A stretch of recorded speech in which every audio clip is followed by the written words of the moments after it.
Boa tarde a todas as pessoas que estão nos assistindo.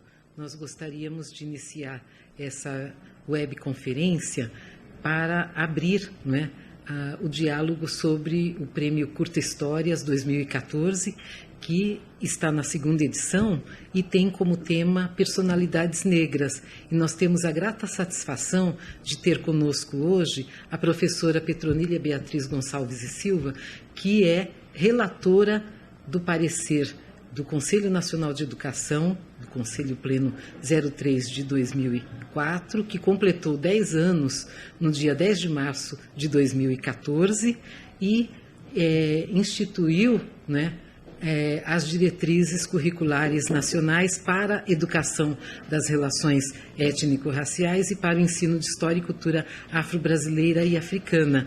A professora Petronília é professora da Universidade Federal de São Carlos, Hoje mesmo nós tivemos uma atividade em que o reitor falou que ela vai continuar sendo sempre, mesmo que deixe por conta da aposentadoria, de lecionar lá, sempre a professora da Universidade Federal de São Carlos, e para nós ela é quem nos orienta, porque foi a relatora das diretrizes, a trabalhar com a Lei 10.639, que modifica, altera a LDB 9394 de 96, no artigo 26, que passa a ser 26A, insere o ensino de história e cultura afro-brasileira e africana no currículo escolar brasileiro. E também temos o artigo 79B, que traz para o calendário escolar o dia 20 de novembro como Dia Nacional da Consciência Negra.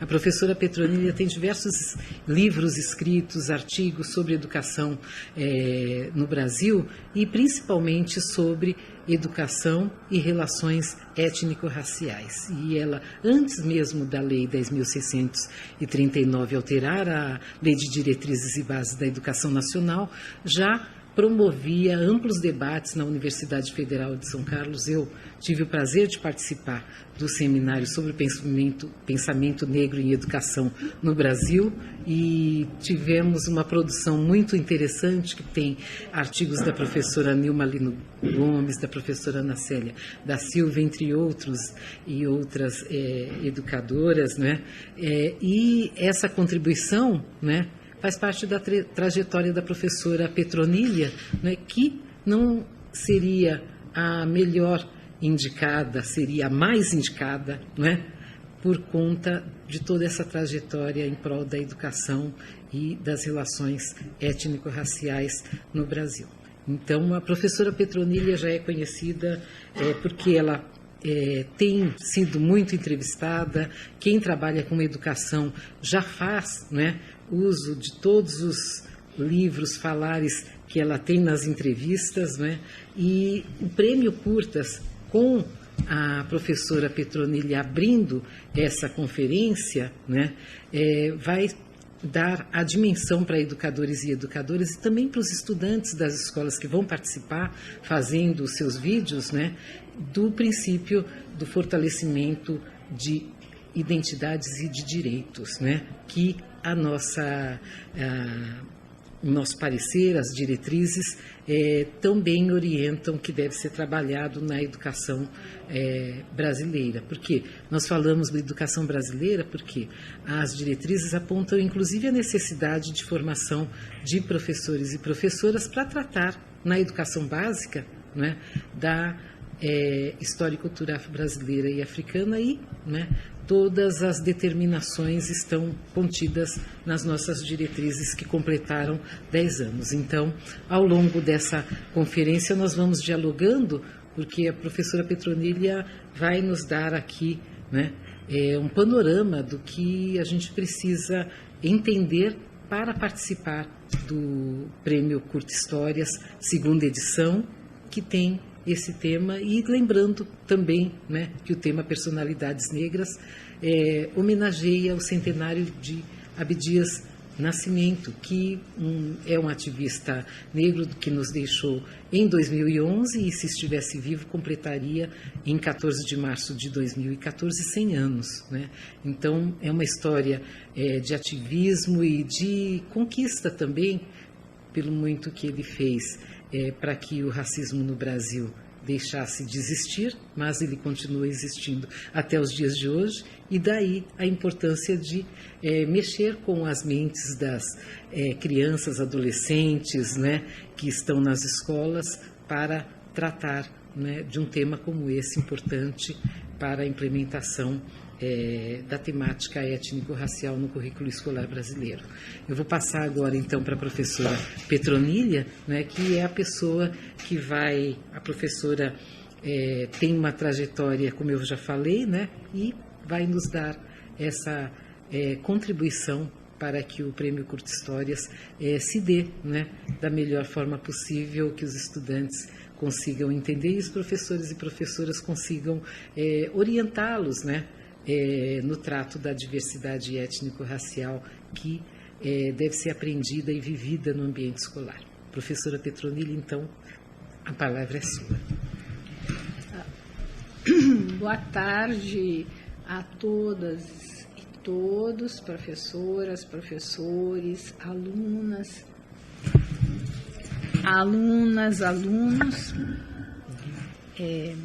É um prazer poder conversar, mesmo que à distância, né, sem que eu os esteja vendo, e dizer da importância do trabalho dos professores e dos estudantes na construção de uma sociedade justa para todos, de uma sociedade em que todas as pessoas sejam reconhecidas do jeito que elas são, sejam igualmente reconhecidas, que as pessoas se sintam participantes desta sociedade que elas ajudam a construir. Todos nós ajudamos a construir a sociedade brasileira com o nosso trabalho, com o nosso estudo, com a nossa convivência com a família e com os amigos, quer dizer, a construção de um projeto de sociedade brasileira em que todos sejam reconhecidos, em que todos possam mostrar as suas melhores qualidades, em que todos possam aprender uns com os outros, exige que a gente se sinta bem, que a gente se sinta feliz, que a gente não tenha que fingir que é o que não é. Então, justamente quando a Lei 10.639 foi promulgada no ano de 2003 pelo presidente Lula, ela traz, talvez vocês se perguntem, mas por quê? Que igualdade é essa se ela se dirige a um segmento da população, quer dizer, ou melhor dizendo, deixa eu corrigir, ela se dirige a todos os brasileiros, porque é uma lei nacional, ela se dirige a todos os brasileiros, mas ela assinala, marca, manda que nós conheçamos, né? A lei manda que a gente conheça a história dos afro-brasileiros e dos africanos, assim como sua cultura. Talvez vocês se perguntem, mas por que isso? É isso um privilégio? Não, não é um privilégio. Não é um privilégio. É uma correção. Porque, vejam bem, até então, anos, séculos, que se estuda a história e a cultura somente de uma parte de pessoas que contribuíram e têm contribuído para a construção da nação brasileira, ou seja, aquelas pessoas que são descendentes de europeus. Outros, e entre esses outros estão os povos indígenas, estão os negros descendentes de africanos, estão também os descendentes asiáticos. Eles são ignorados, não é? A gente não estuda nas escolas sobre a história e cultura desses povos. É como se eles não existissem. Não é só nas escolas.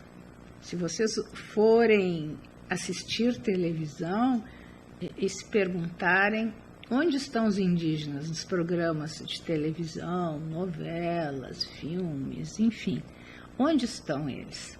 Quando eles aparecem, aparecem como? Onde estão as pessoas negras? Onde estão as crianças negras? Aliás, onde estão as crianças nesses programas? Não é? Onde estão os asiáticos? Quantas vezes aparecem representantes de japoneses, coreanos ou chineses, seus descendentes, que também fazem parte dessa nação brasileira? Onde estão outras pessoas de outros países que vivem aqui? Por exemplo, pessoas bolivianas que migraram que têm migrado em grande número para o Brasil e são latino-americanos. É como se eles não existissem. Os programas televisivos, em geral, privilegiam um segmento da população brasileira. São as pessoas descendentes de europeus e, portanto, as pessoas de cor, raça branca.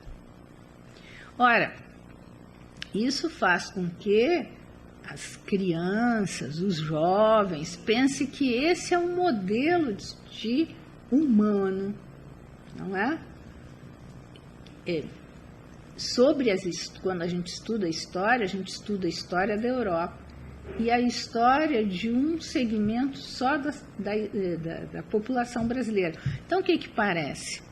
Parece que essas pessoas seriam um modelo, o jeito perfeito de ser humano. Só que existe uma coisa, não existe um único jeito perfeito de ser humano.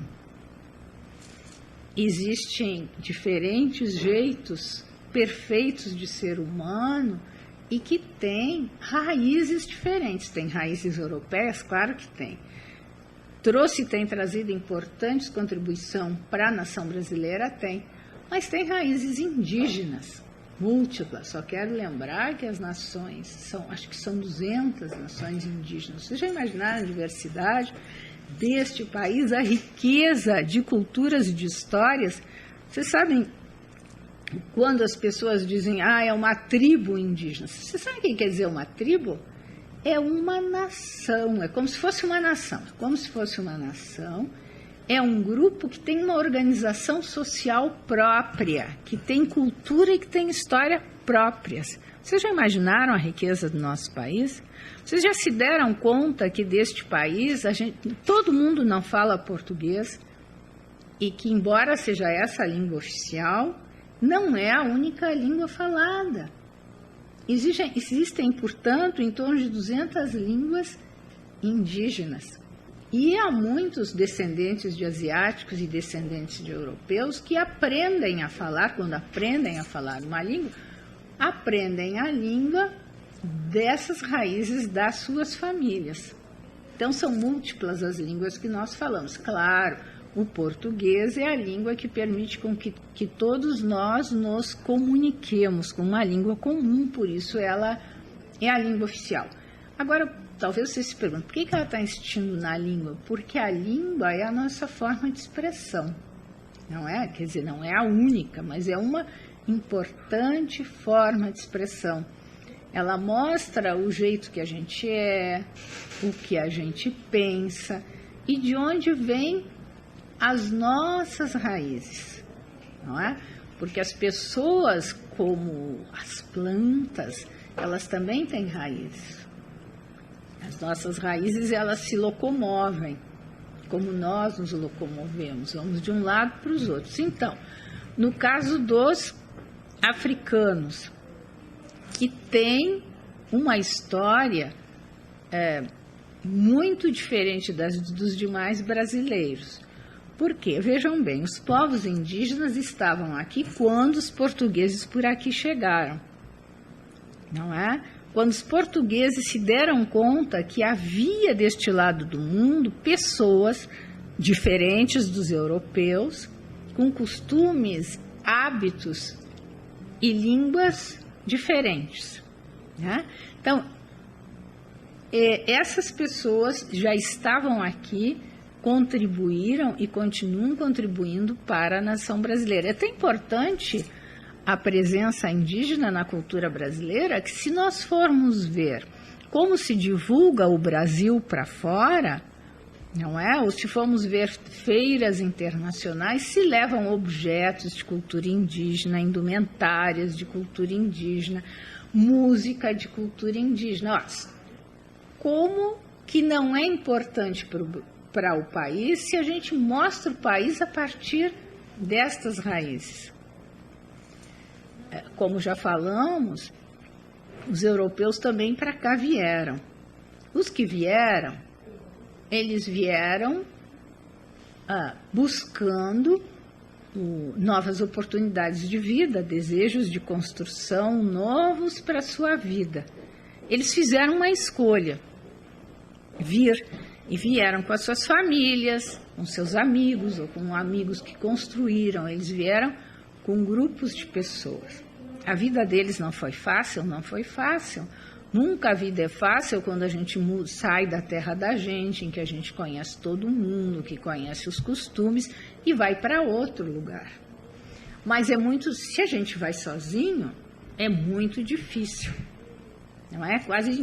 É muito difícil sobreviver. Agora, se a gente vai com um grupo, por mais difícil que seja, um apoia o outro. Essa é a experiência dos portugueses, essa é a experiência dos asiáticos no Brasil. Mas essa não é a experiência dos descendentes de africanos. Os nossos antepassados foram escravizados.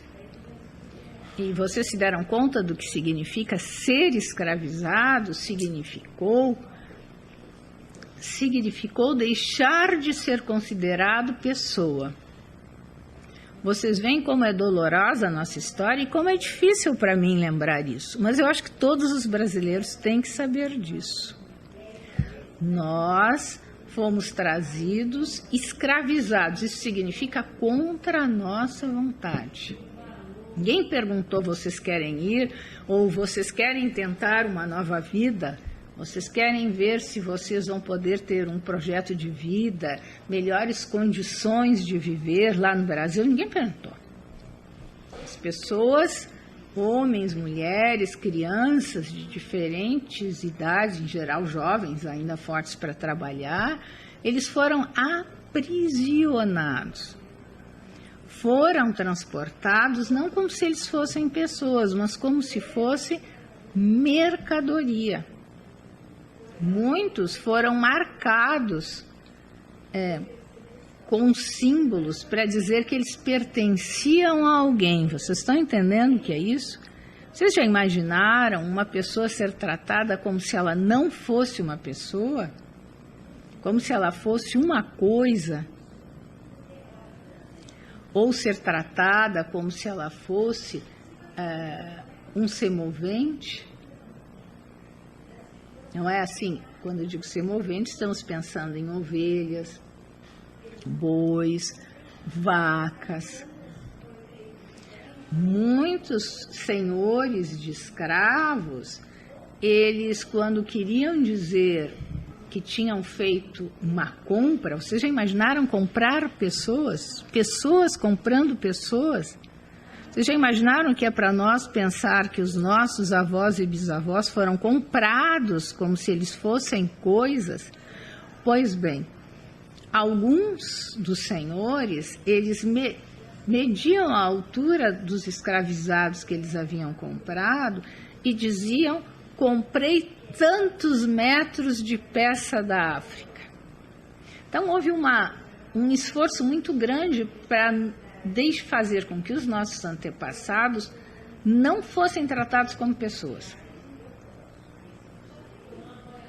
Vocês já imaginaram a força que alguém, de um ser humano, tem que fazer para superar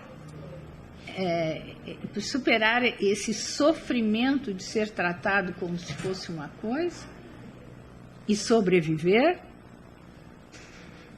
Tem outro detalhe: para garantir que não houvesse rebeliões, se separavam as famílias. Então, se por acaso viesse irmãos juntos, ou pai e mãe juntos, o que se fazia na hora em que se resolviam vender essas pessoas? Vejam bem, vejam bem o que eu estou dizendo, se separavam.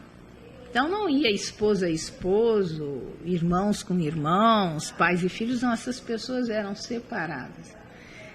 E muitas vezes eram colocadas juntas com povos, com pessoas que vinham de outros povos e falavam outras línguas. Vocês sabem que na África existem diferentes povos, diferentes culturas e que falam, portanto, diferentes línguas. E as pessoas não sabiam as línguas umas das outras. Tiveram que ir construindo depois um português que era o meio de comunicação, que foi se tornando um meio de comunicação comum. Então, nós, que somos descendentes dos africanos, temos essa história que é de sofrimento, mas que a gente tem que conhecer. Mas não é só nós que temos que conhecer. Todos os brasileiros têm que conhecer. E quem está dizendo isso não sou eu, uma descendente de escravizados, é a Constituição brasileira. A Constituição brasileira diz que todos os brasileiros têm que conhecer as diferentes raízes históricas e culturais deste país. Então, eu, enquanto descendente africano, eu tenho que conhecer história dos povos indígenas, sim, conhecer história e cultura dos europeus. Aliás, essa a gente não precisa dar muita ênfase, porque a vida inteira se aprende na escola. Eu não estou desvalorizando, eu só estou dizendo que ela não pode ser a única valorizada, não é? Tenho que saber também história e cultura dos povos asiáticos. Tenho que saber história e cultura dos povos ciganos, e assim vai. Tenho sim que saber, porque sou brasileira e vivo num país que é formado por diferentes grupos, diferentes raízes étnico-culturais. E nenhuma pode ser privilegiada. Eu tenho que aprender de todas. Talvez vocês me digam, mas como é que a gente vai fazer isso? Isso nós temos que ir criando, porque até hoje nós não aprendemos a fazer. Então, quando saiu a Lei 10.639, vocês sabem que o Conselho Nacional de Educação, entre as suas funções, está em interpretar e regulamentar o que determina a Lei de Diretrizes e Bases da Educação Nacional. Ora, a Lei 10.639, ela alterou a Lei de Diretrizes e Bases, não é? Porque a Lei de Diretrizes e Bases foi feita lá em 1996. Depois disso, muitas coisas vão acontecendo. A sociedade anda, as necessidades aparecem. Então, a lei precisa ser alterada, mas não vai, cada vez que aparece uma necessidade, fazer uma nova lei de diretrizes e bases, isso não tem cabimento.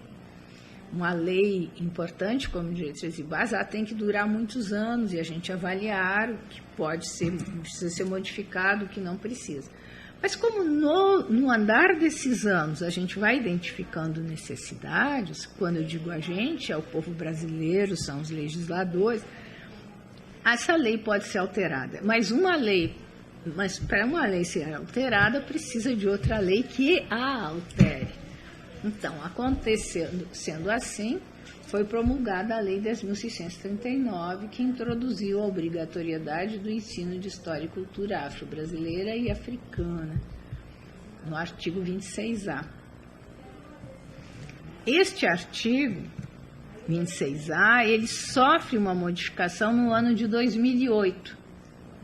Nesse ano de 2008 foi promulgada uma nova lei, que é a 11.645 de 2008, que alterou o artigo 26A, acrescentando, além da história e cultura dos afro-brasileiros e dos africanos, acrescentou a história e cultura dos povos indígenas.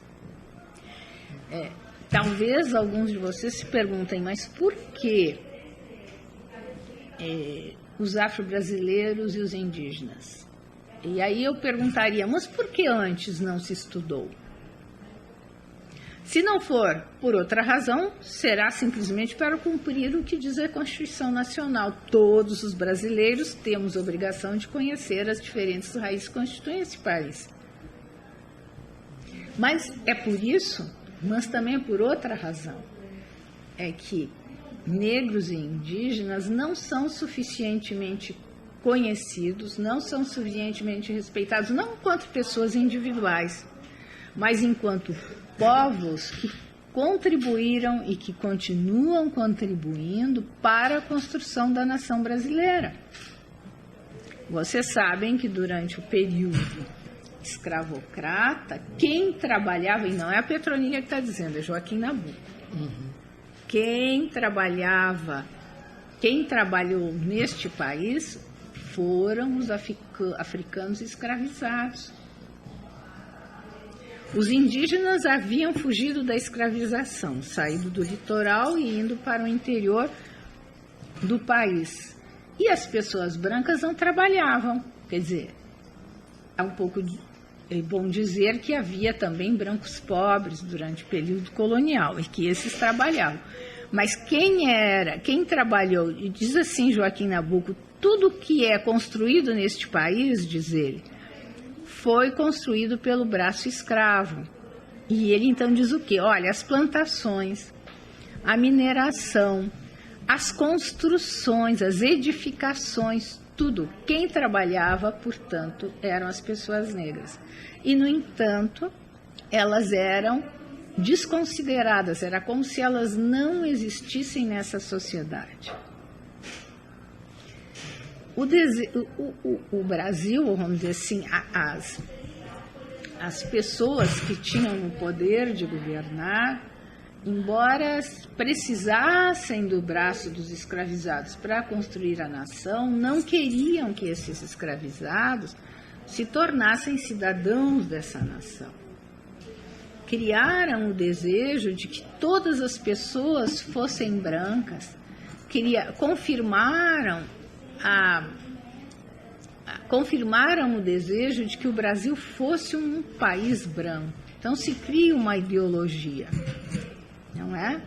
Se cria também a ideia de que nós todos nos amamos e vivemos muito bem. Ora, quem presta atenção não precisa ser negro para ver que não é bem assim. Quem presta atenção nas relações entre as pessoas vê que é muito difícil, que as relações entre brancos e negros são difíceis. Muitas pessoas brancas, de crianças a pessoas idosas, desprezam as pessoas negras. Diariamente, nós negros, e os que são negros estão entendendo o que eu quero dizer, de uma forma ou de outra, nós sofremos algum tipo de discriminação fruto do racismo. Uma pessoa, por exemplo, da minha idade, já sofreu um tipo de racismo. A pessoa pode não ter se dado conta. A pessoa supor que eu não sabia ler. E tinha que assinar um determinado documento e a pessoa olha para mim e diz assim, essa letra é muito pequenininha, eu vou ler para a senhora. Ao que eu respondi, eu tenho estes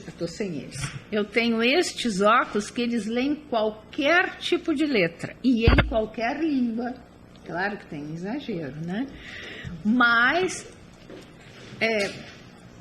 para vocês terem uma ideia do que significa. E as pessoas não se dão conta de que essa ideia de que eu pudesse não ser alfabetizada só pode vir do fato de eu ser uma pessoa negra. Que pessoas da minha idade, elas já foram escolarizadas no Brasil há muito tempo, mas pessoas brancas. Essa é a ideia que ainda existe neste país. Outra experiência que a gente tem diária, a gente entrar numa loja ou mesmo num supermercado e perguntar quanto custa alguma coisa, que a gente está querendo saber o preço, e as pessoas, o vendedor, o encarregado, olhar para a gente e dizer assim, é muito caro. Por quê?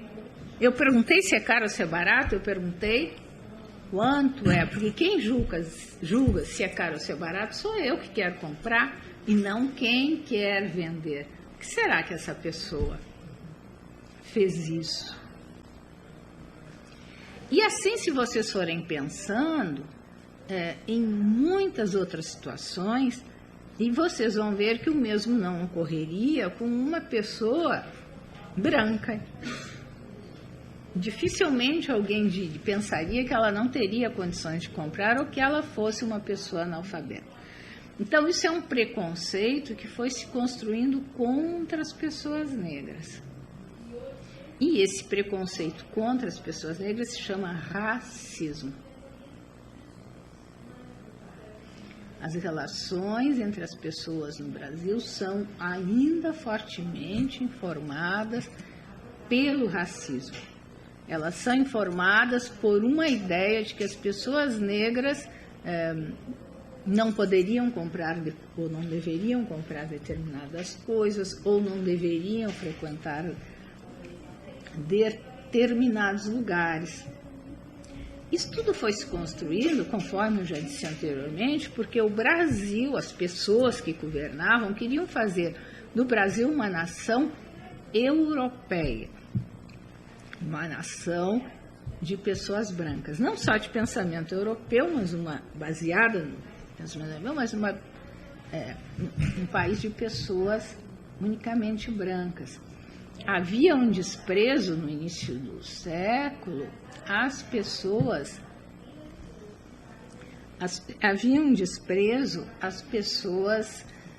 não brancas. Então se começam alguns mecanismos para tentar fazer desaparecer os negros. Não é? Um dos mecanismos era impossibilitar a entrada na escola. Não é? As pessoas negras não recebiam as mesmas oportunidades de escolarização. E se dizia, não, são pobres ou então eles não entendem. Será que era isso mesmo? Havia um ideal, conforme eu disse, de que a população se tornasse branca. Então, o que acontece? Os migrantes que vieram, notadamente italianos e alemães, para o Brasil e que vieram trabalhar aqui, eles tinham duas missões, que muito possivelmente as pessoas, quando criavam as condições para eles migrarem para o Brasil em busca de melhores condições de vida, muito possivelmente não dissessem para eles, olha, vocês vão lá para substituir a mão de obra escrava, e muito menos vocês vão lá para branquear a nação. Mas tinha também este propósito. Eles deveriam de fazer isso. Está escrito, havia uma política, um desejo de que quando chegasse a metade do século XX, não houvesse mais negros no país. Lá pelos anos 30, se começa a se dar conta que não estava dando muito certo. E aí, então, se começa mais intensamente a cultivar a ideia de que aqui é um mito da democracia racial. Nós, brasileiros, somos muito cordiais e amamos todo mundo. Não é? Com isso, se escondeu e se continua escondendo o racismo que faz as pessoas sofrerem e que faz até mesmo jovens e crianças deixarem a escola por serem tratados de uma maneira diferente. Infelizmente, muitas vezes nós professores não sabemos o que fazer diante de uma situação de racismo e deixamos as crianças sofrendo. E confirmando o racismo na sociedade. Então, por isso, entra ano, sai ano, e aquela história de que somos todos mestiços, como é linda a mestiçagem, todos nos amamos, não é verdade. Não é verdade. Também as pessoas mestiças de pele mais clara sabem o que é, pessoas negras, sabem o que é sofrer discriminações. Então, esta Lei 10.639 cumpre a determinação, faz com que nós tenhamos que cumprir a determinação da Constituição Nacional e busca criar condições para que a gente conheça e valorize. O que eu não conheço, eu não valorizo. Se eu não conheço, eu não sei o que é. Que a gente conheça e valorize a real contribuição dos africanos escravizados e seus descendentes para a nação brasileira. Mas todos têm que conhecer e todos têm que respeitar igualmente, da mesma forma, a contribuição dos povos indígenas para a nação brasileira. Bom, quando isso começar a acontecer, vão parar de acontecer as piadas racistas, vai parar de acontecer as agressões racistas, como a gente tem visto hoje abertamente pelo futebol, o que faz uma pessoa se sentir cômoda em ofender a outra. É porque a sociedade aceita, porque senão ela não seria encorajada. Não é? Vocês veem de tal forma o racismo tem estragado as relações na sociedade brasileira que foi preciso uma lei.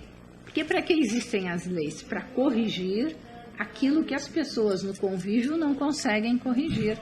Uma lei que estabeleceu, aliás, a Constituição Nacional estabelece que o racismo é um crime inafiançável. É crime contra a dignidade das pessoas descendentes de africanos. Espero que vocês tenham entendido a razão desta lei. Depois, se quiserem saber mais a respeito das diretrizes curriculares, eu posso explicar. Não sei se eu falei demais. Falou bem, professora. É bom também lembrar que as diretrizes vão estar disponíveis no site étnico-racial.mec.gov.br e nós temos vários links, né, que dão condições das pessoas procurarem diretrizes, leis e toda a legislação, né, que envolve a temática étnico-racial. As inscrições para o Prêmio Curta Histórias deste ano, segunda edição, começam no dia 25 de março e vão até o dia 25 de abril, né? Então, é preciso lembrar, né, que nós temos um site curtahistorias.mec.gov.br que pode ser acessado, né, e as dúvidas podem ser tiradas no e-mail curta.historias@mec.gov.br, né, e nós temos o Facebook, né, que é uma rede social que está disponível, é só buscar Curta Histórias, né, que a gente tem muitas informações e nós tivemos a grata satisfação de ver que tem mais de 10 mil acessos, né, em apenas uma semana, né? Então, isso significa, né, que nós podemos comemorar, né, que o Prêmio Curta Histórias já está bem divulgado. Agora, com a fala da professora Petronília, mais entendido fica, né, o que nós devemos trabalhar na escola para mostrar, né, o que se aprende sobre as relações étnico-raciais, né? Então, nós queremos agradecer à professora Petronília por mais esta contribuição. O movimento negro brasileiro deve muito à professora Petronília, porque não fosse a professora Petronília, nós não teríamos os caminhos apontados para o trato da temática étnico-racial no currículo escolar. Ela foi a primeira conselheira negra no Conselho Nacional de Educação, representante do movimento negro, né?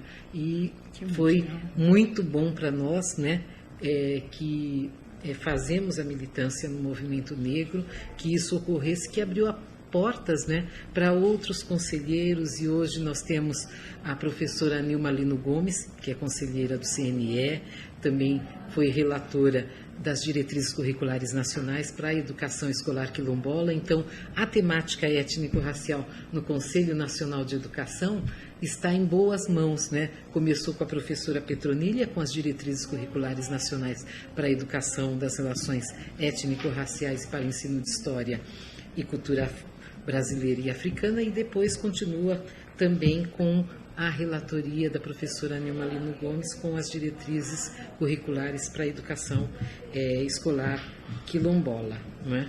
Então, nós temos a professora Petronília para representar o que a gente quer que os alunos e alunas, estudantes das escolas públicas brasileiras, do ensino fundamental ao ensino médio, das modalidades que estão envolvidas, também educação de jovens e adultos, né, está envolvida também, aprendam sobre uma personalidade negra. Ela já é uma personalidade negra viva, reconhecida, né? Mas nós temos outras, né, que já se foram, né, mas deixaram uma contribuição. Ela tem uma contribuição em vida para nos dar, mas tem outras que deixaram por escrito essa contribuição, né, e poderão ser pesquisadas, né?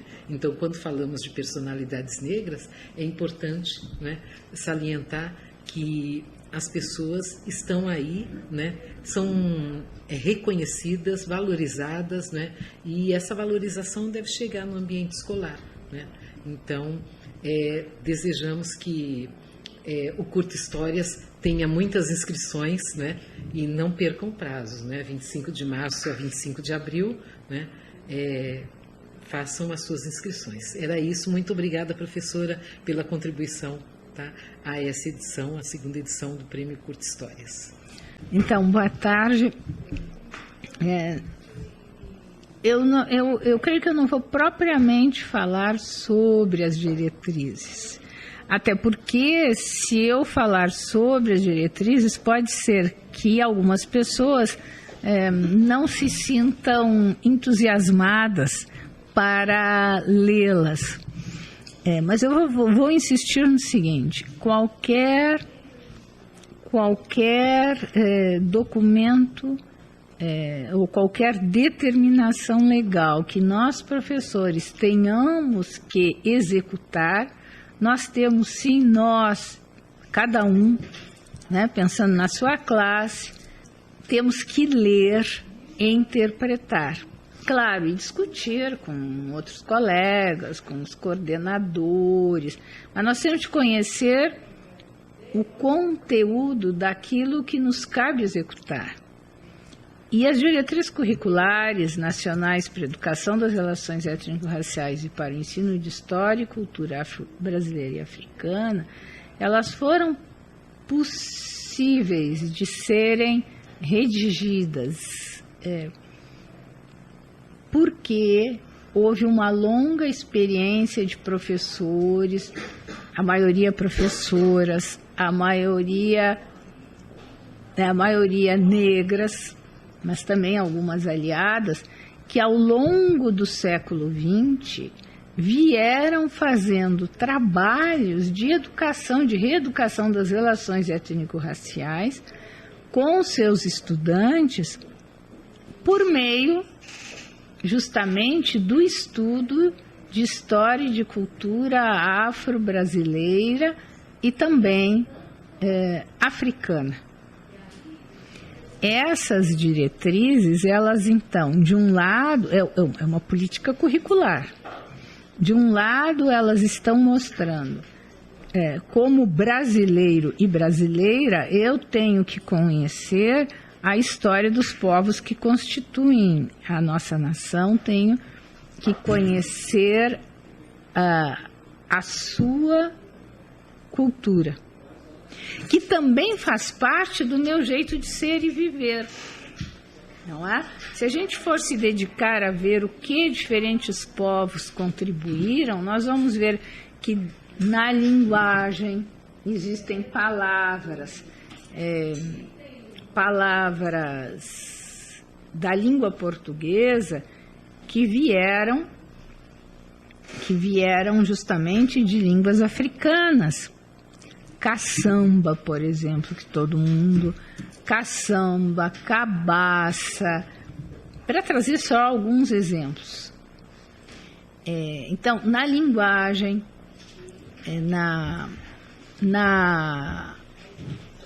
por exemplo, nas artes, na música, na expressão artística, nas danças, Não é porque dança não é só, a gente só não dança para se divertir. A dança é uma expressão de arte também. Nós temos influências dos diferentes povos. E então, estes professores e professoras, ao longo do século XX, sem que tivesse nenhuma lei, estes professores já traziam para suas salas de aula, para fortalecer os seus estudantes negros e negras, pela simples razão de que o seu jeito de ser, de viver e a história do seu povo não só era desconhecida, como era muitas vezes tratada de uma maneira pejorativa. Quer dizer, por que estudar história dos negros e dos indígenas? Porque a história e a cultura desses povos não é de conhecimento de todos os brasileiros. E como fazer isso? As diretrizes foram possíveis, como já disse, em virtude dessas experiências que foram ocorrendo ao longo do século XX. E também em virtude do grande desejo e ação do movimento negro ao longo do século XX. Os primeiros cursos de formação sobre história dos africanos, dos negros brasileiros e de cultura, foram ministrados por entidades do movimento negro, para formar seus professores negros e outros professores que estivessem interessados. Então, é importante, o que eu estou querendo dizer com isso é que as diretrizes foram possíveis porque houve professores e professoras que ao longo do século XX fizeram as suas experiências. Porque houve pessoas no movimento negro, e é claro que professoras e professores militantes no movimento negro, que tornaram isso possível. Quer dizer, isso não saiu da cabeça do conselho, não foram os conselheiros sozinhos que pensaram. Claro, o formato, o meio de dizer, isso vem dos conselheiros, porque o Conselho Nacional de Educação tem uma linguagem que lhe é própria.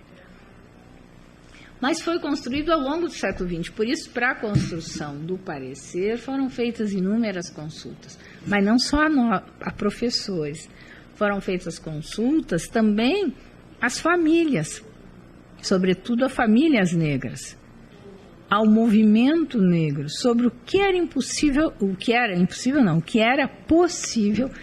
que fizesse, o que era possível e necessário que fizesse parte dessas diretrizes curriculares.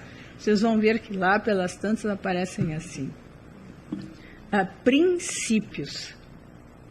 E se vocês examinarem detalhadamente os princípios, vocês veem que eles não dizem unicamente respeito às pessoas negras. E aqueles princípios não saíram assim, os conselheiros se reuniram e disseram, vamos escrever isso. Não, aqueles princípios foram sugeridos nas longas consultas que o Conselho Nacional de Educação fez. Então, este resultado, vocês têm, estes resultados, e que gerou o parecer das diretrizes curriculares, tem que ser conhecido por cada professor e interpretado por cada um, e discutido. Um exemplo de parecer, de princípio importante, qual é? Fortalecer a identidades e direitos. Fortalecer identidades e direitos. Fortalecimento de identidade e direitos de todos os brasileiros. Porque se eu respeito o jeito de ser e viver, os conhecimentos, a cultura de um grupo de pessoas que fazem parte, que constituem a população brasileira, eu tenho que reconhecer de todos, não é de um único povo. Eu não tenho só que saber sobre a história e cultura dos negros e dos africanos, dos afrodescendentes. Eu tenho que conhecer sobre todos os povos. Por quê? Porque isso fortalece a minha identidade. Fortalece a minha identidade porque fortalece a minha raiz. Quer dizer, a educação, inclusive a educação escolar, ela fortalece a raiz das identidades. Faz com que eu não me sinta envergonhada de ser mulher negra, que eu não me sinta envergonhada de ter os meus cabelos crespos, bem crespos, quando a moda é ter cabelos extremamente lisos, como, na minha opinião, ninguém tem, a não ser que faça um trabalho químico para ficar assim, liso, liso, liso, liso, como ninguém tem. É direito das pessoas, cada um usa o que acha que deve de usar e como se sente melhor e se sente bonito. Por isso, ninguém tem que achar ruim eu usar os meus cabelos, os cabelos do meu povo, da minha identidade. Eu tenho que ter orgulho do meu pertencimento, porque só assim eu posso também valorizar o dos outros, posso entender o dos outros. E tenho que entender que nem todo mundo é igual, que o Brasil é um país de diversidade, de pessoas diversas. E que essa diversidade faça com que a gente possa, se nós compreendermos uns aos outros, possa ser mais humanos. E a minha identidade se constrói no convívio com as outras pessoas. Se alguém diz que a minha identidade ela é valiosa, se os outros a respeitam porque ela é valiosa para mim, eu também vou respeitar a dos outros. Então, volto a insistir, os professores precisam ler e interpretar, conhecer essas diretrizes e toda e qualquer política curricular que devam de executar. Nós, professores, independentemente do nível de ensino. Mas não é só nós, professores. Se houver pais que estejam nos vendo, os pais, os responsáveis pelos alunos, os avós, os tios, os vizinhos, as pessoas interessadas em combater o racismo, precisam conhecer essas diretrizes curriculares e verificar até que ponto elas estão sendo de fato aplicadas nas escolas. Não para avaliar os professores, mas para ajudar os professores. Vocês vão ver pelo que as diretrizes encaminham, porque não é só a escola que fortalece a identidade. Somos todos nós que fortalecemos a identidade um dos outros. Por isso, todos nós temos de conhecer as diretrizes curriculares. Professores, sobretudo, porque as executam. Mas também pessoas que não são professores e que estão interessados na construção de uma sociedade verdadeiramente justa, porque equânime, em que todos são respeitados.